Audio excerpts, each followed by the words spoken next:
tada matamgi Manipuri wari channel asibu tabiriba khwai pumnamakpu taram nokchari ngasi supuduna lakchari nungsi permission ani suba tangkap amuk mayamga punna taminarase yaifabasu handakti mayambum na lawrakpaduda tumin laikre yarik nganbana ai mabu aigi nupi oina lushanba ai ngamon ai pamde ai manung shidi aigi thamoide abem khaktagin lalaima khaktagi matawani phamduna lerambadu handakti hawgalaktuna manakta changsilaktuna hairae chingkhaina yai nangbu thadoklaga lotkhriba nupidugi damak kaigino nana du wari duba yarik nganbana chingkhai abem naigi phamdagi lotpadi huranbiduna thokanmani thawdok to tholamdrabadi aina maga kainaribase kainaramna denalna yare na hauji madu khanba yade nang lohonga doraba misa amani hauji laibak miyamna IAS Deputy Commissioner RK yarik nganbagi lohongba yawba laknakrabani miyamna nakhoi imungda tinba loikrabani masida nangna tarai lohonglo haiba khongphamdo yaro yarik nganbaso matawani na hariba nganglibadu tade magi thokpa amada harai ai lohongoi somda nupi mayumsu mi tinba haure isai sakpido laktuna isai sakpasu haukhre kaina kenabaduso keba loiraduna leirabani bor lakpa ngaibada kaina kebiduso kaina mamanabi ani duda harai natte no officer dubu kaya maya kanbazano hauzik phawba magi taloi lobo laktrisibo Alvinana khangde aidine bor mamanaba amadi fawda yade Christina nawana ningbana khangamna maroi nang Alvinana hoi sittana laibasa bitsum yaraktre Christina angang mayamgi mama oiringaida nawaga khanba nang hodrabo nangbo Alvina so hande nangdi hospital ga naba patient mayam yengnaba hotnaringaida nawa khanba sangna maroine Christina anaba mayam yenglaso doctor nupa wate aiga acting kapnanaba Alvina so khangba ngamdra mali mathabak yairaga hare yam henjila ina kaini gi sinu piste khara tarokpra tawni masi nu pise mata ani duna sanari bado laisna karimata taba nate wakhala madu ungduna adumak lairi ngayak adumna lairi ngai photo kapna balaikai gi mani manomcha mama nabi singsu mari changnaraklei mama santi su changlaktuna photo kaplei maupai henba amadi manau pilangam biso changlaktuna kaplei ikon konna mata ani du changlaktuna kaplei Alvina ga Christy ga so laisna gi imak siliba mai thongdu ubada fagi tawre Alvina na nawala amdai sida drama tawriro hanubi Christy su surga palaklaga manja mabulak pangai bada kwang sidik tawre laisna so Christy na sur palakpa wahai du da haifet nokfet tawre talaktu da thonggal da don thilakpagi makhol du tare laisabi macha lairibasingdo mari thoklaga bor masak yengli langambiso matai oigadariba nupadugi masak yengba chenthokki Alvinana aina haidra nawa pairakliyana Christina lakle laisnagi manjado laisna so bor lakle haibaduda hena masado tawfam ama khanglaktre masado pakhatpana suloire amok sulhongbasi kairatra haina su pakhatchai mama asonbi asigi khanbada Langambiso machigi manakta changlaklaga hairae che kaino itay masak khupasaside pura Korean opa male Christina hai nataini opa nung pataw bayade nangi so opa man ba ma phangdoidudi Langambina is ayam wali ko 11 ka da ngari lesabi phadribadu asi hairaga muk thokre ngahaki tung kaina su thoklakle bor mamana ba ahom duso mataw bo yengli Loyang ngambadi ngasi mataw gi lohongba numitsi maithongdo mamon nokpa amuk faw ude kainado da mifam hongda yengli mayamba singi marakta yawrakliba yaifabaso kaina puthorakliba nupidude mitfam hongde machinduda so ingaw khaik sondokri as ayasi koide yade chingkai su yaifabana murumga solambaduda manakta changsilaga tumblumdagi khonjal khara piktak na hairak kina koidoi ba Yaifabasꯨ khangprek khangni. Oh, as, tamo. Chingkhaisu nokmi. Haune. Yaifabasу wa makhadi tarakte. Pisum anidu supna yengba tamak yenglai. Danielsu Chingkhaida masanomlaga kaurae. Chingkhai. Kaino, kaidoroke. Ada imungda dai nupi anise. Kanama layongune. Chingkhaisu Daniel na harakpaduda pisum anidu suaga imungda layriba nupi anidu munna yengai. Adubu second phade machindudagi khangha hekta harai. Kaidebani side. Ngakpa amaga loinanani Chingkhai na solaklibado. Daniel na aidi lem na tharoi masi nupise. Ai suni. Moina kayam kuina lotpa ngamge yengke. He, anisi nungai neba. Ngasaidagi matawani na karan ngangnaribado toyadi manada happa natte. Madugi mahutta laikoriba kaina aduda aduma mamit choidana yengli. Thamoidasu sonjai. Laisna, ngasi yaiba numitsidai nangi punsise mangal naiba haibado orasanu ko. Nang naharaw na laiba mikuptune. Aigi punsisina ngaisarakpaso. Nungay na palo ko. Yarik na kuya ni. Chimbal tok na son banatte. Sup na tagi. Tamoy na son bakaktani. Ngahaki matungda lohong basuloyre. Nupi mayumgi miso kay natin bayaw na batok na kre. Lais naso mayum tadok ni kanbada mabuk ninyong sirai. Santi, machanupi na mayum tadok tu na chat kini kanbada mapisin taraklay. Machagi manakta chang silag tu na manam nambiri. Aduga sa solak lami. Imakitoy. Nang migi mayum tu da. Niti ichum na layo ko. Nanim na kugiseba. Matumlum na tawgadavani. Ima, Santi so machanupi na mayum tadok tu na chat kini kanbada mapisin taraklay. Imagitoy. Nang migi mayum tu da. Niti ichum na layo ko. Nanim na kugiseba.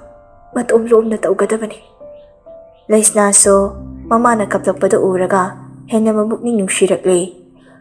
Mama bukondo na tap na sonjay. Ima, Santi, machanupi ba manamnambi do na?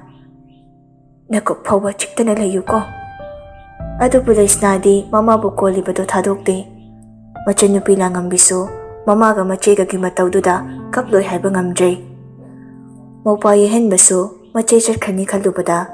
Lo na nakan na mamay doon tok na kapchari.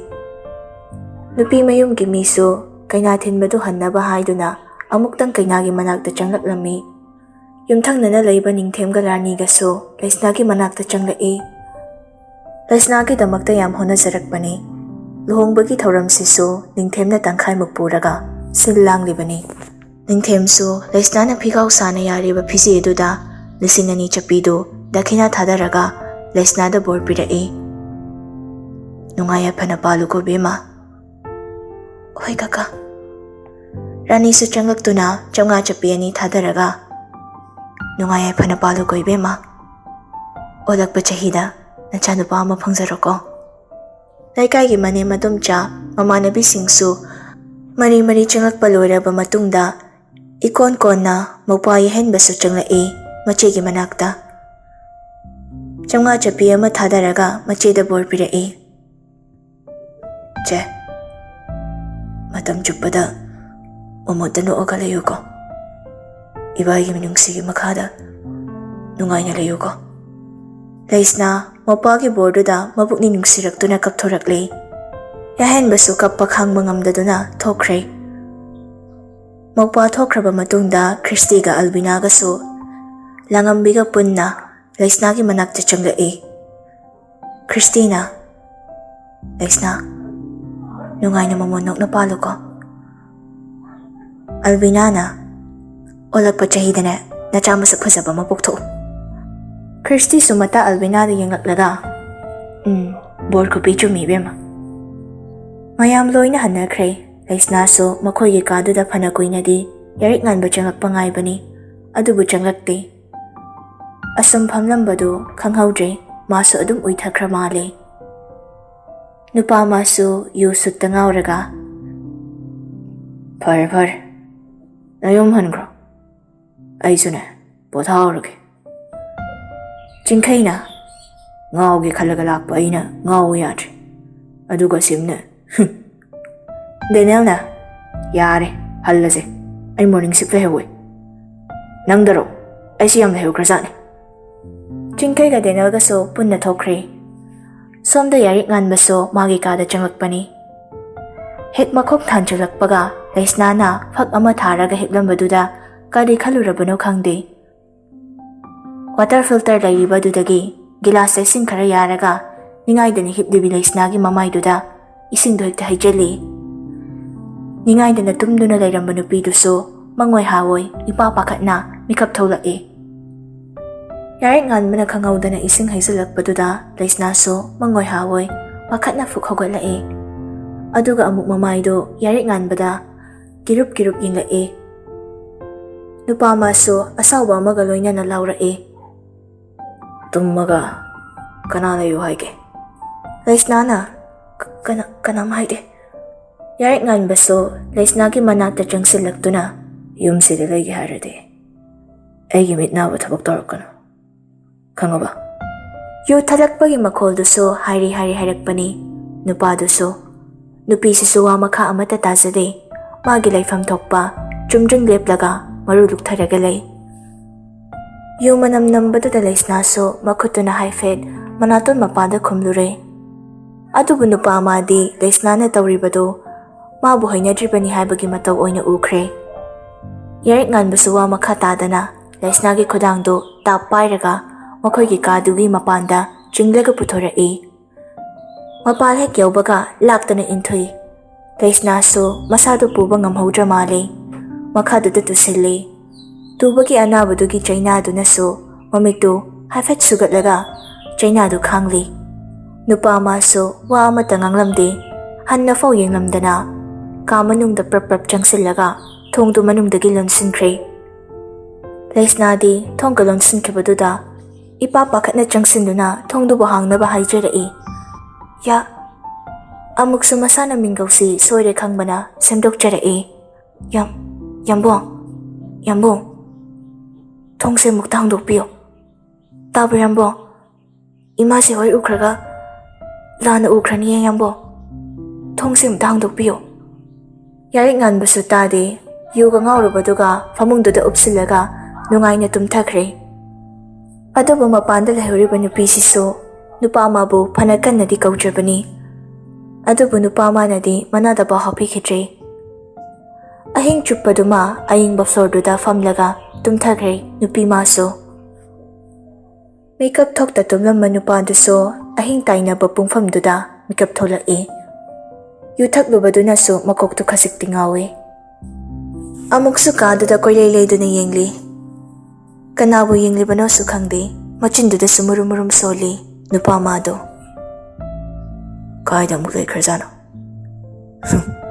ꯅꯣꯡꯉꯥꯜꯂꯝꯗꯥꯏꯁꯤꯗ꯫ ꯐꯝꯂꯝꯕꯗꯨ ꯐꯨꯛ ꯍꯧꯒꯠꯂꯒ washroom ꯂꯩꯔꯤꯕ ꯑꯗꯣꯝꯗ ꯆꯪꯗꯨꯅ ꯂꯩꯁꯅꯥꯕꯨ ꯊꯤꯔꯛꯏ꯫ ꯀꯩꯅꯣ, ꯀꯥꯏꯗ ꯂꯩꯈ꯭ꯔꯖꯥꯠꯅꯣ ꯃꯗꯨ ꯍꯨꯔꯥꯟꯕꯤꯗꯨꯕꯣ? ꯃꯆꯤꯟꯗꯨꯗꯩ ꯃꯨꯔꯨꯝ ꯃꯨꯔꯨꯝ ꯁꯣꯜꯂꯒ ꯀꯥꯗꯨꯒꯤ ꯊꯣꯡꯗꯣ ꯐꯛ ꯍꯥꯡꯂꯨꯕꯅꯤ꯫ ꯀꯥꯗꯨꯒꯤ ꯃꯄꯥꯟꯗ ꯂꯩꯁꯅꯥꯁꯨ ꯃꯁꯥꯗꯨ ꯇꯥꯁꯤꯜꯂꯒ ꯍꯤꯞꯂꯝꯃꯤ꯫ ꯌꯥꯔꯤꯛ ꯉꯥꯟꯕ ꯉꯥꯏꯍꯥꯛꯇꯤ ꯆꯞ ꯂꯦꯞꯂꯒ ꯂꯩꯁꯅꯥꯗ ꯃꯨꯟꯅ ꯌꯦꯡꯉꯤ꯫ ꯀꯔꯝꯅ ꯃꯄꯥꯟꯗꯨꯗ ꯂꯩꯔꯝꯂꯤꯕꯅꯣ ꯍꯥꯏꯕ ꯐꯥꯎ ꯅꯤꯡꯁꯤꯡꯕ ꯉꯝꯗ꯭ꯔꯦ ꯅꯨꯄꯥ ꯑꯃꯗꯤ꯫ ꯌꯥꯔꯤꯛ ꯉꯥꯟꯕ ꯑꯃꯨꯛꯁꯨ ꯇꯞꯅ ꯂꯩꯁꯅꯥꯒꯤ ꯃꯅꯥꯛꯇ ꯆꯪꯁꯤꯟꯗꯨꯅ ꯐꯝꯂꯒ ꯀꯧꯔꯛꯏ, ꯑꯣꯏ꯫ ꯇꯥꯗꯕꯗꯨꯗ ꯃꯁꯥꯗꯨ ꯑꯃꯨꯛ ꯅꯣꯝꯂꯒ ꯀꯧꯔꯛꯏ, ꯑꯣꯏ, ꯇꯥꯕ꯭ꯔꯥ ꯍꯥꯏꯃꯤ? ꯂꯩꯁꯅꯥ ꯍꯟꯗꯛꯇꯤ ꯃꯃꯤꯠꯇꯨ ꯁꯤꯡꯂꯛꯏ꯫ ꯃꯃꯥꯏꯗꯨꯅ ꯇꯞꯅ ꯅꯣꯡꯈꯠꯂꯒ ꯍꯧꯒꯠꯂꯛꯄꯗ ꯌꯥꯔꯤꯛ ꯉꯥꯟꯕꯅ ꯃꯅꯥꯛꯇ ꯐꯝꯂꯝꯕꯗꯨꯗ ꯃꯥꯁꯨ ꯄꯥꯈꯠꯅ ꯇꯨꯡꯍꯜꯂꯤ꯫ ꯑꯗꯨꯕꯨ ꯌꯥꯔꯤꯛ ꯉꯥꯟꯕꯅ ꯃꯈꯨꯠꯇꯨ ꯇꯥꯞꯐꯔꯛꯏ꯫ ꯂꯩꯁꯅꯥ ꯌꯥꯔꯤꯛ ꯉꯥꯟꯕꯅ ꯃꯈꯨꯠꯇꯒ ꯄꯥꯏꯔꯛꯄꯗꯨꯗ ꯑꯃꯨꯛ ꯀꯩꯗꯧꯔꯛꯀꯗꯧꯕꯅꯣ ꯍꯥꯏꯅ ꯃꯁꯥ ꯃꯇꯣꯝꯇꯁꯨ ꯆꯤꯡꯅꯖꯩ꯫ ꯑꯗꯨꯕꯨ ꯌꯥꯔꯤꯛ ꯉꯥꯟꯕꯗꯤ ꯂꯩꯁꯅꯥꯗ ꯉꯥꯏꯍꯥꯛꯇꯨꯗ ꯃꯨꯟꯅ ꯌꯦꯡꯂꯤ꯫ ꯅꯨꯄꯤ ꯃꯥꯅ ꯐꯝꯂꯤꯕꯗꯨꯒꯤ ꯈꯖꯤꯛ ꯇꯨꯡꯍꯜꯂꯒ ꯁ꯭ꯇꯦꯌꯔ ꯂꯩꯔꯕꯅꯤ꯫ Aduna yarik nganbasu Laisnabu phabani. Amuk Laisnana mangonda munna yenglaga leibaduda nupa masu tapna haira'e. Stairsida amon tharagera. Tapna hairambadagi kanna laurakpaduda kangprekpu khangi nupi madi. Mamai lektholaga haifetsu yengoy tunglomduda. Masu khangli. Mana phamlamliba mapadugi khajik leiraga staircase leira haibadu. Yarik nganba Laisnagi makhutta pairambadusu khangtha thadora'e.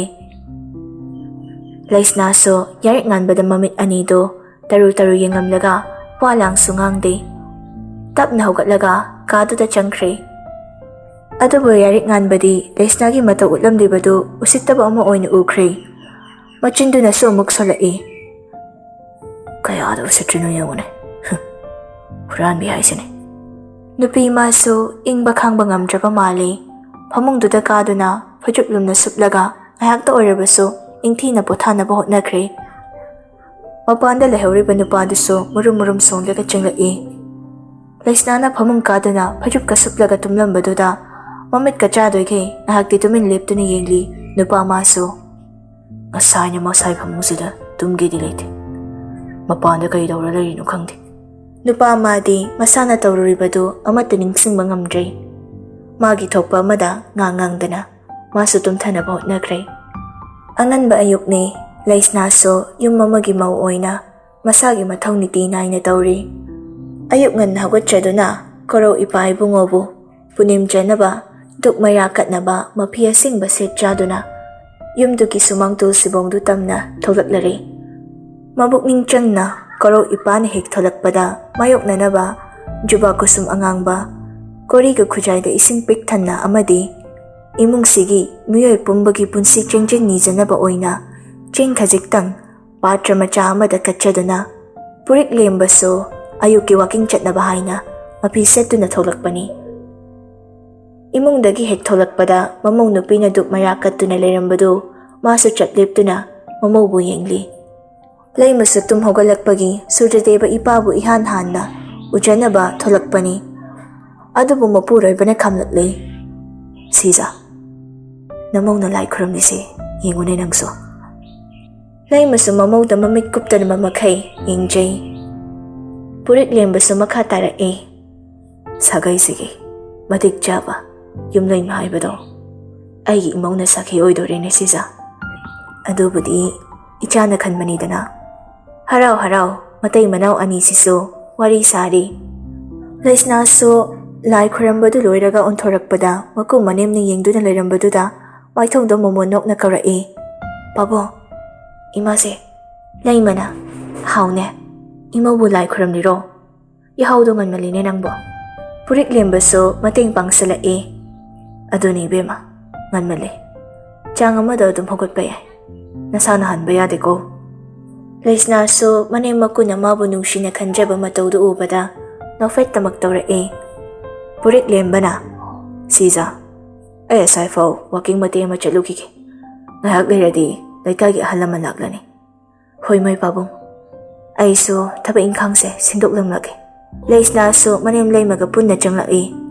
Chakumtam na laisnaso amuk tiyang kre. Layma na. Bema, ngahag liradi, ahalaman so laklanani. Adun na chado, tanggat pahuro. Nanay memtoy do, ngarang adun chatokre. Adun na miron so laytre. Taurisi. Nanay memtoy do, ngarang adum chatokre. Aduna miron su laytre taurisi. Imasi su ne, irumay tanaba taurukike. Laisnaso nafeta magtauraga. Imasi, yanida. Si Daydi ay na dum taura daw ni.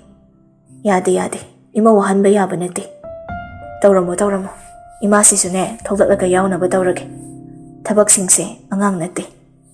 Lay masuwa ngang gana masama useng duk na ba changkre. Nahaki matong dalay kay ahan laman, luhong ba yahaw daba atay, tabag chinhaw bagi yahaw daba mayamdo, papang pigbalak na re. Mausing, lay sabi karama na, mau masak yang balak na re. Lay masu ahan laman lak paduda, mapanda toklaga, mayambo taram ukli. Lay snaso, chalon baduloy silaga, mapanda putora Makupurik lembaso, lay kay mataw singa sumang datari ba, fam na baduda fam laga wari watay tawramli. Laymasu mamanabi mapisinga wari sanaramli. Laisna ahal laman laklibasinduda chadu piri. Laisna tholakpaduda mauyengba lakliba mayamduna Laisnagi masak mataw utliba bebarduda pinjaraduna nungsin hairakli.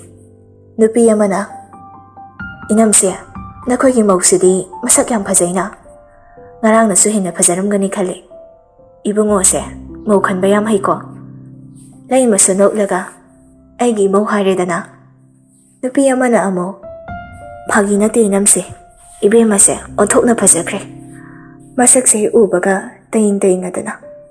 Thawgalo na maron ama, nungsikre aidi, ing tappasu mali. As, hauzik matamda inamsi hoina mau nupi aphaba phangba se, laibak yam phaiko. Laymana, nakhoy mayamna nungsidana pangtha hek thagatle tawrise. Wari sana na Laymasu Laisna doon sila Bema, ibungo di hawgat krabo. Laisna so wahangduda kari kumgadawano kangjay. Ayuk tumba hawgalakpada hanna yinglamba nate. Masu magi matawtaw na ba at umagpuk hawgatlaga taba inkang singduloysan mani. Yarik nanbagi masakto hanna yinglamba nate. Manem na matang chanaga hanglakpa wahang oiba na kari haigadawano su kangjay. Laisna na, Awat kraba maling masi. Haima, chaga ngairaga layramgani ne dudia. Madi ayukta cha thakhaudradi yadabani. Ado bema, coffee oina semdo magidi. Coffee na namna thakpani. Hoi masi. Laisna so chakumda changlaklaga coffee do semlaga mu makhoygi katam na karae. Thongjil maya do hek yawrakpada Laisna sordu chaplepi. Amuk mangakto khajik teptharaga yarik nganba laibra haini yengi. Ure maso yarik nganbana karigumba che chang khara yenglibado. As, kayo mo hayak to'y chat no sina. Tanna yarik nganbagi manakta maso coffee do piba changla Yarik nganba tumin magi office ki orba che chang do yengli. Ngasi dispek amaso uplaga yam chinglem na wang langga ngangdana lip to na magi thokpa amada lerambani. Glass ka uplaga layramba nga sige yarik ki masaktuda Laisna so haifet mo na yung lure. Amuk sumakot na payo ba coffee do pira Yamo, coffee sita layre. Yarik ngan ba sukumba di layra dana han na faw yung lakte. Nupi maso handagti nupamagi manakta kajityang silatlaga. Yamo, coffee si ingrani. Handagti yarik ngan ba so wa makatabaga ng haude. Makuto na kapto taparaga coffee asabado Laisnagi mamayda kapto ni kayni pulap lang sila Laisna so mamayda kangawda na asaba hijilak paduda kang perkangi. Makuto na so fatpat nanto Menman tadaba nupadugi matawdo mamit anido na karisoy karbagi haibagum yingla